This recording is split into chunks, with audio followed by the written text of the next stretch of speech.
এই দোয়াটি পরে অসংখ্য মানুষের স্বপ্ন পূরণ হয়েছে। এটা খুবই পাওয়ারফুল একটি দোয়া।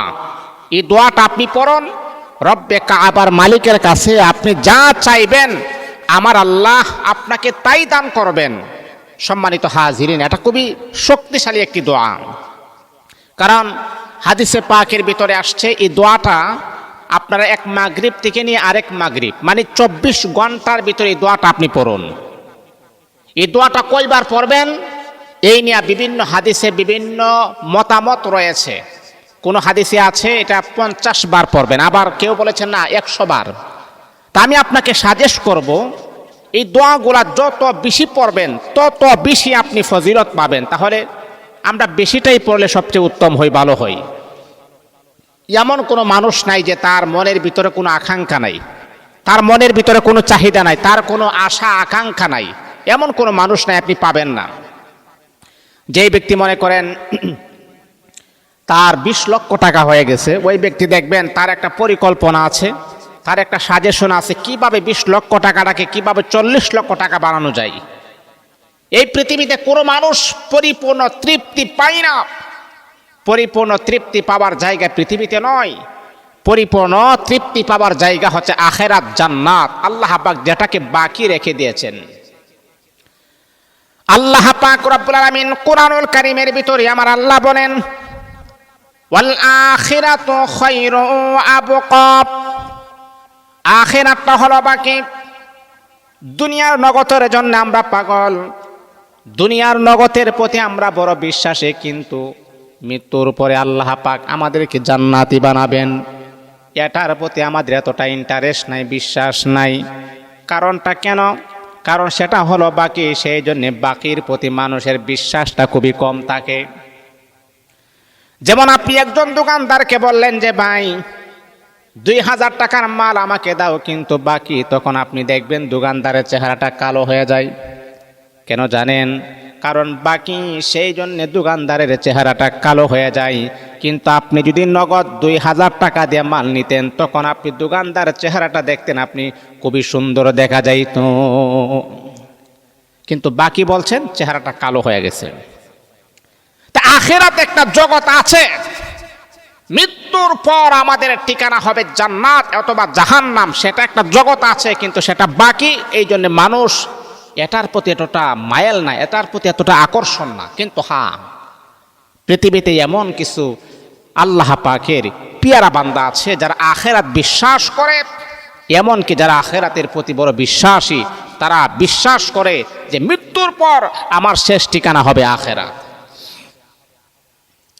এই আল্লাহ তাআলার বান্দা শোনো, এক মাগরিব থেকে নিয়ে আরেক মাগরিব মানে হলো 24 ঘন্টার ভেতরে যদি আপনি এই দোয়াটা যদি আপনি 100 বার যদি আপনি পড়তে পারেন, তাহলে আপনার মনের অনাকাঙ্ক্ষিত আশাগুলোও আমার আল্লাহ পূরণ করবেন। রব্বে কাবার মালিকের কাছে আপনি যা চাইবেন আমার আল্লাহ আপনাকে তা দিয়েই সন্তুষ্ট করে দিবেন। এই জন্যে বাবা, আমরা আল্লাহ পাকের কাছে চাইব, দুনিয়ার মানুষের কাছে না চেয়ে ইয়্যাকা না'বুদু ওয়া ইয়্যাকা নাস্তাঈন। হে আল্লাহ, তোমারই ইবাদত করি এবং তোমারই সাহায্য চাই। দুনিয়ার কাহারও সাহায্যের আমার প্রয়োজন নাই। দুনিয়ার মানুষ যত বড় ধনী হোক না কেন, যত বড় শিল্পপতি হোক না কেন, আপনাকে 1 দিন 2 দিন 3 দিন আপনাকে দিবে, তারপরে ওই মানুষটাই দেখবেন আপনার প্রতি একটা রাগ পরিদর্শন করবে। এই তোকে কি আমি বারবার দিব? আমি কি টাকার গাছ লাগাইছি যে তোকে আমি প্রত্যেক দিন দিতে হবে? দুনিয়ার মানুষের কাছে আপনি যখন চাইবেন, যত বড় শিল্পপতি হোক না কেন, যত বড় কোটিপতি হোক না কেন, যখন আপনি বারবার যখন আপনি চাইবেন, তখন ওই মানুষটা রাগ করবে, অভিমান করবে। কিন্তু আমার আল্লাহ বলে, বান্দারে, দুনিয়ার মানুষের মতো আমি আল্লাহ নই। দুনিয়ার মানুষের কাছে যত বেশি চাইবা তত বেশি অভিমান করে রাগ করি, আর আমি আল্লাহ পাকের কাছে যত বেশি চাইবা তত বেশি আমি আল্লাহ খুশি হয়ে তোমাকে দান করি, এমনকি তোমার জিন্দেগির গুনাহগুলাকেও মাফ করে দেই। এই জন্যে বাবা, আল্লাহ পাকের কাছে আপনি চান। দুনিয়ার মানুষের কাছে হাতটাকে নিচের দিকে রাখবেন না। আপনি যত বড় গরিব হন না কেন, রব্বে কাবার মালিকের কাছে আপনি চান, আমার আল্লাহ আপনাকে দিবে। চাওয়ার মতো চাইতে পারলে আল্লাহ না করেন না, দিবেন। এই জন্যে আমি আপনাদেরকে বলবো, এই ছোট্ট দোয়াটা আপনারা কমাস কম 100 বার আপনি পড়বেন। আমলটা কোন সময় করবেন জানেন? আমলটা আপনি করবেন এশারের নামাজের পরে অথবা শেষ রাত্রে 3টার সময়। আমি বলে দিই, এশারের নামাজের পরে অথবা ফজরের নামাজের আগে অথবা ফজরের নামাজের পরে। আর সবচাইতে দামি সময়টা হচ্ছে তাহাজ্জুদের নামাজের সময়, মানে ফজরের নামাজের আগে, আজানের আগে। ওই সময় কেন আপনি পড়বেন? ওই সময় আল্লাহ পাক রব্বুল আলামিন প্রথম আসমানে চলে আসেন। প্রথম আসমানে চলে আসার পরে আমার আল্লাহ বলে, বান্দা, ও আমার বান্দি, তোর কি প্রয়োজন, তোর কি হাজত, আমি আল্লাহ পাকের কাছে ব্যক্ত কর। বান্দারে, তোর কি লাগবে না লাগবে, তোর কি রিজিকের প্রয়োজন, টাকার প্রয়োজন, সম্পদের প্রয়োজন, সম্মানের প্রয়োজন, বান্দারে আমি আল্লাহ পাকের কাছে তুমি ব্যক্ত করো, আমি আল্লাহ তোমাকে দান করব। আর তোমার প্রয়োজন আমি আল্লাহ পাকের কাছে বলো, আমি আল্লাহ কবুল করে নিব। হ্যাঁ বন্ধু আমার, আপনি রাতের শেষ ভাগে আপনি তাহাজ্জুদের নামাজের সময় 2 রাকাত, 4 রাকাত, 6 রাকাত যতটুকু পারেন তাহাজ্জুদের নামাজ আপনি পড়বেন। তারপরে এই দোয়াটা আপনি পড়বেন। আপনি দোয়াটা পড়ার আগে 7 বার দুরূদ শরীফ পড়বেন, 7 বার ইস্তিগফার পড়বেন। তারপর আপনি দোয়াটা পড়বেন, লা ইলাহা ইল্লাল্লাহু ওয়াহদাহু লা শারীকা লাহু লাহুল মুলকু ওয়া লাহুল হামদু ওয়া হুয়া আলা কুল্লি শাইইন কাদির। এই দোয়াটা আপনি 100 বার আপনি পড়বেন। একটা আঙ্গুলে গাইতে হিসাব করে আপনি 100 বার পড়বেন। লা ইলাহা ইল্লাল্লাহু ওয়াহদাহু লা শারীকা লাহু লাহুল মুলকু ওয়া লাহুল হামদু ওয়া হুয়া আলা কুল্লি শাইইন কাদির। এমন করে করে গণনা করে কোনি আপনি 100 বার আপনি পড়ার পরে তারপরে আবারও আপনি 7 বার দুরূদ শরীফ পড়বেন, 7 বার ইস্তিগফার পড়বেন। রব্বে কাবার মালিকের কাছে 2 কানা হাত বাড়াইয়া দিয়ে চোখের পানি ছেড়ে দিয়ে কাঁদবেন আর বলবেন, আল্লাহ তুমি তো ভালো করে জানো আমি কি আশা নিয়ে তুমি মালিকের কাছে 2 কানা হাত বানাইছি। আল্লাহ তুমি আমার মনের আশা কবুল করে নাও। আল্লাহ আমি বড় অভাবের ভিতরে আছি, আল্লাহ আমি বড় টেনশনের ভিতরে আছি, আল্লাহ আমি ঋণগ্রস্ত হয়ে গেছি। পাওনাদার আমার বাড়িতে চলে আসে কিন্তু তাদের পাওনা আমি আদায় করতে পারি না। আল্লাহ তুমি আমাকে তাদের পাওনা ক্লিয়ার করার মতো একটা তৌফিক দান করে দাও। আল্লাহ রিজিকের দরওয়াজা বন্ধ করে দাও।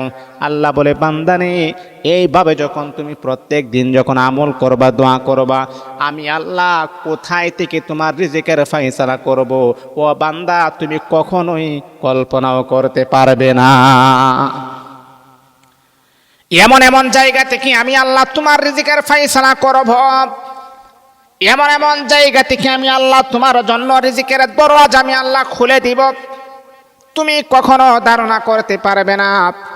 এ বান্দা, সেই জন্য আমি আল্লাহ পাক রব্বুল আলামিনের কাছে 2 কানা হাত বাড়াও, চোখের পানি ছেড়ে দিয়ে কান্না করো। কারণ আমার আল্লাহ বলেন, বান্দার চোখের পানির দাম আমি আল্লাহ পাকের কাছে এতটাই বেশি।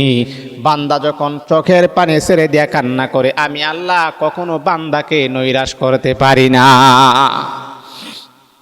এই জন্যে বাবা, আল্লাহ পাকের কাছে চাওয়ার মতো চাইতে পারলে আমার আল্লাহ কখনো বান্দাকে ফিরাইয়া দেন না। এই জন্যে ওই সময় নীরব নিস্তব্ধ একটা সময়, যে সময় পশু পাখি সবাই ঘুমিয়ে থাকে, হ্যাঁ, নীরব নিস্তব্ধ সময়, ঠান্ডা বাতাস বয়ে আনে, পশু পাখি ঘুমিয়ে যায়, মানুষগুলা ঘুমিয়ে যায়, ওই সময় আপনি উযু করে নামাজ পড়ে তারপরে 7 বার ইব্রাহিম, দুরূদ ইব্রাহিম 7 বার ইস্তিগফার, তারপর আপনি লা ইলাহা ইল্লাল্লাহু ওয়াহদাহু লা শারীকা লাহু লাহুল মুলকু ওয়া লাহুল হামদু ওয়া হুয়া আলা কুল্লি শাইইন কাদির। এই দোয়াটা 100 বার পড়বেন। হাত বাড়ান, আপনি এইভাবে আমলটা করেন, আমার আল্লাহ 100 আপনার দোয়াটা কবুল করে নেবেন ইনশাআল্লাহ। চাবার মতো চাইতে পারলে ফিরিয়ে দেন না। আমরা এমন একজন রব পেয়েছি, এমন একজন আল্লাহ পেয়েছি, এই যে আপনি মনে করতেছেন আপনার মা আপনার আপন, আপনার বাবা আপনার আপন, কিন্তু আল্লাহ বলে, বান্দারে আমি আল্লাহ পাক 99 ভাগ মায়া আমি নিজের কাছে রেখে দিয়েছি, আর মাত্র 1 ভাগটাকে আবার 100 ভাগ করে 1 ভাগ মায়া তোমার মা বাবাকে দিয়েছি। আর এই মায়াটা পেয়ে তোমার মা তোমাকে কি মহাব্বত করে, তোমার বাবা তোমাকে কি মহাব্বত করে। মা সন্তানের জন্য জীবন দিয়ে দেয়, বাবা সন্তানের জন্য জীবন দিয়ে দেয়। আর আমি আল্লাহ যে এত মায়া মহাব্বত আমি আল্লাহ পাকের কাছে রেখে দিয়েছি, আমি আল্লাহ কি পরিমাণ তোমাকে মহাব্বত করি, চাবার মতো চাইলে আমি আল্লাহ মায়ার নজরে তোমার সব আশা পূরণ করে দিই। এই জন্য বাবা আল্লাহ পাকের কাছে চাইবেন, মনের আশা কবুল হবে, অনাকাঙ্ক্ষিত আশাও কবুল হবে। এই দোয়াটি পরে অসংখ্য মানুষ ফল পেয়েছে, পূরণ হয়েছে। শক্তিশালী একটি দোয়া, পাওয়ারফুল দোয়া, এটা কখনো মিস করা যাবে না ইনশাআল্লাহ।